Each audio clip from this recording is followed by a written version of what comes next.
वसईत महावितरणाचं नेमकं चाललंय तरी काय हा सवाल आता उपस्थित झालेला आहे। विरारच्या देवीपाडा परिसरात वायरचा शॉक लागून 4 गायींचा जागीच मृत्यू झालाय। संध्याकाळी 4:30च्या सुमारास ही घटना घडलेली आहे। देवीपाडा परिसरामध्ये हेमंत म्हात्रे यांची शेती आहे आणि या शेतीमधून जी आहे वर MIC महावितरणाची वायर जात होती। ही वायर खाली पडली आणि त्याच दरम्यान 4 ते 5 गायी ज्या आहेत तिथे चरत होत्या।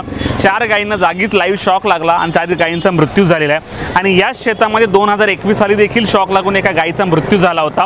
वारंवार तक्रार करून देखील महावितरण तिकडे विरार परिसरातल्या वायर ज्या आहेत की त्याला डागडुजी करत नाही, दुरुस्ती केली जात नाही।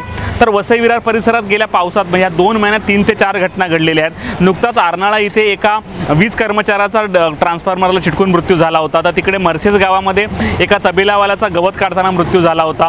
तामतलाव परिसरात 2 बकऱ्यांचा मृत्यू झाला होता। आणखीन किती जणांचा जीव महावितरण घेणार हा सवाल आता उपस्थित झालेला आहे। आज देवीपाडा परिसरात जी घटना घडली त्या घटनेमध्ये जे आहे की वायर जेव्हा तुटली होती त्यावेळेला महावितरणाला कळवलं होतं, त्यांनी सप्लाय बंद देखील केला होता, परंतु वायरचं काम सुरू व्हायच्या आधीच पुन्हा कोणीतरी लाईट चालू केली आणि ह्या प्रकारची दुर्दैवी घटना घडलेली आहे। त्यामुळे महावितरणाचे आता त्यांच्या जे आहे की आता त्यांच्यावर मोर्चा काढण्याची वेळ आलेली आहे। दरवेळेला मोर्चा निघतो परंतु पुढे काही होत नाही। महावितरण लाखो रुपये जे आहे की त्यांना फंड देतो पण तो फंड जातो कुठे हा सवाल आता उपस्थित झाला आहे।